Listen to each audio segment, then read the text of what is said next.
Lepo pozdravljeni. No, čisto na kratko, danes smo sprejeli tisti težko pričakovani zakon, in sicer zakon o spremembah zakona o preprečevanju omejevanja konkurence, s katerim Urad za varstvo konkurence preoblikujemo v samostojno neodvisno agencijo za varstvo konkurence. No, to je tista tema, ki smo zdajle, je kar bila v javnosti tudi malo izpostavljena in celo nekje postavljena kot razlog za odstop gospoda Sorška, čeprav smo potem ugotovili, da to pravzaprav ni tako. Evo, v glavnem danes vlada je zakon sprejela, z tem zakonom agencija za varstvo, Urad za varstvo potrošnikov bo postala neodvisna agencija. Imela bo 3 organe, in sicer svet agencije, direktorja in pa posebno strokovno komisijo za varstvo konkurence. Zdaj pristojnosti so zelo jasno razmejene med vsemi 3 organi, direktor je pač tisti, ki vodi samo delo agencije in začenja posamezne postopke za ugotavljanje kršitev na področju konkurence. Potem imamo tukaj komisijo za varstvo konkurence, ki je strokovni organ in ta komisija je tista, ki bo zdaj pristojna za odločanje o posameznih zadevah. Potem imamo pa še svet agencije, ki je pa, bomo rekli, tisti klasičen nadzorni organ agencije in skrbi za pravilno, zakonito poslovanje agencije. No, ključna sprememba, ki zagotavlja večjo neodvisnost in odločanja agencije zdaj za varstvo konkurence, je ta strokovna komisija za varstvo konkurence. V njej bo imenovanih 5 članov, predlog je tak, da te člane imenuje državni zbor, in sicer 4 na predlog vlade, enega pa na predlog sodnega sveta. 3 člani te neodvisne komisije bodo iz vrst zaposlenih na agenciji, seveda vsi morajo biti strokovnjaki, 2 pa bosta zunanja strokovnjaka. V bistvu je ta komisija nekaj podobnega, kot je bil zdaj senat. Za vsak primer varstva konkurence se je oblikoval poseben senat, kjer je bil vedno član direktor in potem še 2 zaposlena. No, zdaj direktor bo vedno izločen, direktor ne sodeluje pri odločanju, pripravlja zadeve, zbira dokaze, gradiva, ampak potem končno sodbo ali pa razsodbo pa je pa v pristojnosti te komisije. In kar je poanta tega, ali pa kar je novost v novem zakonu, je ta, da se bojo člani komisije, 3 člani komisije se bojo za vsak primer imenovali.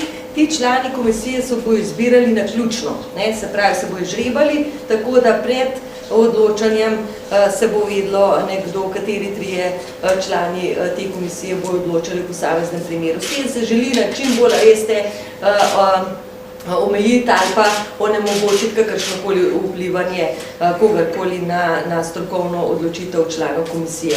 Toliko mogoče o tem zakonu. Zakon bo šel zdaj po rednem postopku v parlament, pričakujemo nekje, da bo sprejet aprila. Sprejemo zakona sledi akt o ustanovitvi agencije in načrtujemo, da bo 1.1.2012 agencija tudi že polno funkcionirala. V tem vmesnem obdobju pa seveda Urad za varstvo konkurence upravlja vse postopke in s 1.1. seveda vsi nedokončani postopki pridejo na agencijo. To je ta zakon. Potem je danes vlada sprejela tudi zakon o spremembah zakona o spodbujanju tujih neposrednih investicij in internacionalizaciji.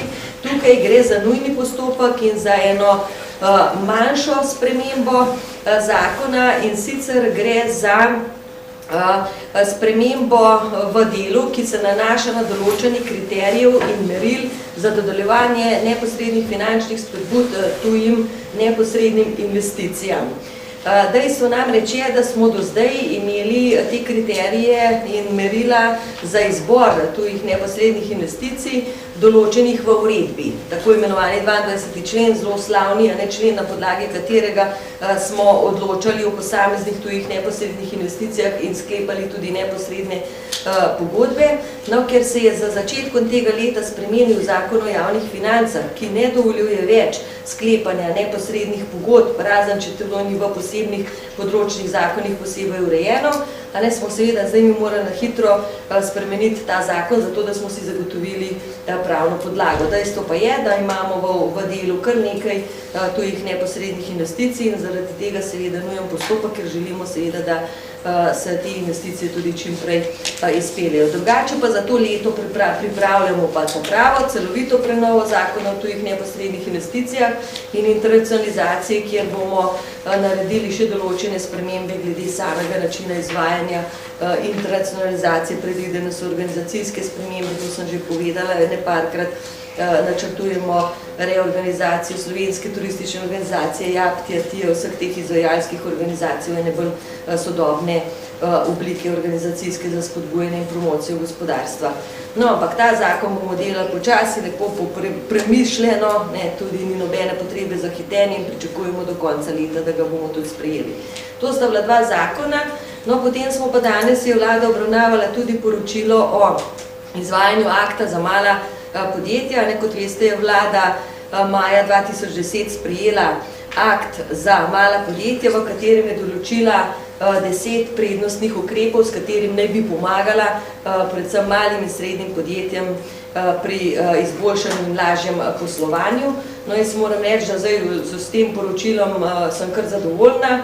Največ smo na področju malega gospodarstva naredili na področju zagotavljanja finančnih virov za rast in razvoj, tudi za samo ustanavljanje podjetij. Tudi skozi ves čas krize smo podpirali razvojno aktivnost v malih podjetij, pravzaprav podprli 3500 podjetij in čez 500 milijonov evrov vložili na to področje, kar ni malo in bo tudi daje že določene rezultate.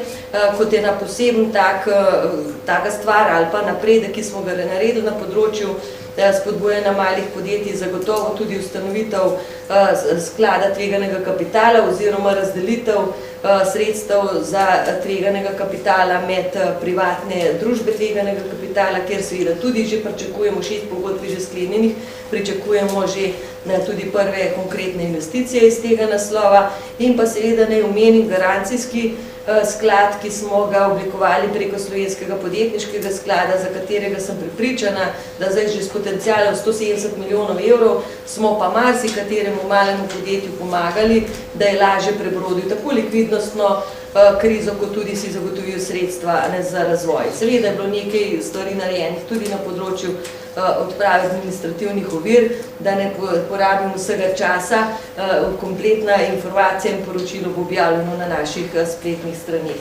Toliko mogoče z moje strani. Hvala, ministrica, kakšno vprašanje na te 3 teme ali na celo drugo gospodsko in na drole? Vesna Zadravec, RTV, eno vprašanje bi imela in sicer najprej me zanima, koliko sredstev je predvidenih za agencijo, če že ste kaj govorili? Za agencijo govorili smo samo o povečanju, kakšni so zdaj finančni učinki s samim preoblikovanjem. Tukaj smo ocenili finančne učinke nekje v višini 300 tisoč evrov, ker seveda zdaj bo šlo za samostojno agencijo. To pomeni, da mora imeti tudi vse tiste administrativne funkcije od kadrovske, finančne, informacijske, ki smo jih zdaj upravljali seveda v okviru ministrstva po svoje organiziranih. Koliko bo pa zdaj budžet agencije za izvajanje njihovih aktivnosti, je pa odvisno od tega, v kakšni višini ga bo potrdil državni zbor. Tudi v temu recimo ena taka pomembna sprememba zakona, finančni načrt agencije je samostojen, ni več direktno pod vplivom Ministrstva za gospodarstvo in potrjuje budžet za delo te agencije državni zbor. Potem me zanima še, kaj se dogaja z uradom za varstvo potrošnikov, kdaj bo predlog ukinitve na vladi? No, ravno zdaj po tiskovki imam ta prvi sestanek z mojimi sodelavci. Zdaj smo namreč oblikovali nov tim, ki bo poskušal področje varstva potrošnikov urediti.